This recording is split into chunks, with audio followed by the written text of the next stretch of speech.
बिस्मिल्लाहिर्रहमानिर्रहीम। अस्सलाम वालेकुम। इन्फो टीवी में खुश आमदीद। प्यारे दोस्तों, आज की वीडियो में हम बात करने वाले हैं सऊदी अरेबिया इकामा फ़ीस 2020 के बारे में। काफ़ी ज़्यादा क्वेश्चंस आ रहे थे कमेंट्स में कि भाई इकामा फ़ीस का बता दें, मकतबल अमल की फ़ीस बता दें कितनी है, क्या हो गया है, इकामा फ़ीस कम हो रही है नहीं हो रही है। तो आज की वीडियो में आपको इसी के बारे में बताने वाला हूँ। जल्दी से कर दो वीडियो को लाइक, कर दो वीडियो को शेयर, और अगर चैनल पर नए हो तो कर लो सब्सक्राइब और साथ में मौजूद बेल आइकन प्रेस कर लीजिए। रेजिडेंट परमिट यानी कि सऊदी अरेबिया जिसको हम इकामा कहते हैं, मुकीम कार्ड कहते हैं, इसमें आपको पता है कि हर साल इसको रिन्यू करना पड़ता है। ठीक है, इसमें आपकी जो है MOI की इकामा फ़ीस होती है, हेल्थ इंश्योरेंस की पेमेंट्स होती हैं, और अगर फैमिली मेम्बर्स हैं तो उनकी भी जो है वो डिपेंडेंट फ़ीस होती है।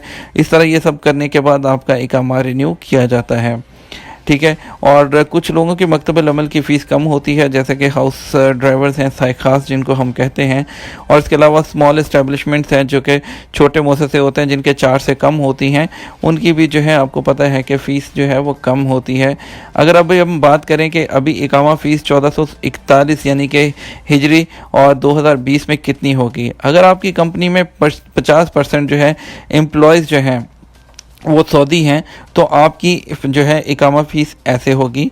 वर्क परमिट फ़ीस आपकी जो होगी 8,400 होगी, MOI इकामा फ़ीस 650, और आपकी हेल्थ इंश्योरेंस एवरेज 450 रियाल की होगी, और टोटल आपको इकामा फ़ीस 9,500 अदा करनी पड़ेगी।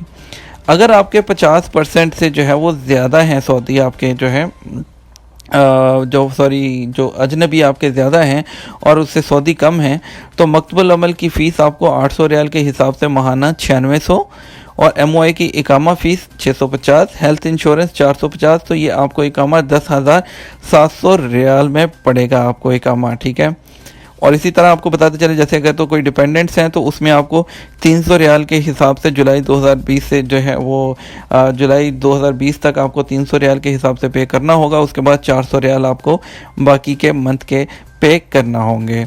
अगर तो आप पहली दफ़ा इकामा जो है वो लेट रिन्यू करते हैं तो 500 रियाल, दूसरी दफ़ा रिन्यू लेट करने पर आपको 1000 का फ़ाइन होता है, और अभी आज ही नया लॉ आया है कि तीसरी दफ़ा रिन्यू लेट करने पर आपको सीधा सफ़र रवाना कर दिया जाता है, यानी डिपोर्ट कर दिया जाएगा। ठीक है, और इकामा रिन्यूअल जो रिस्पॉन्सिबिलिटी है ये आपके कफ़ील की होती है, और उसको बर वक्त इसको अदा करना चाहिए।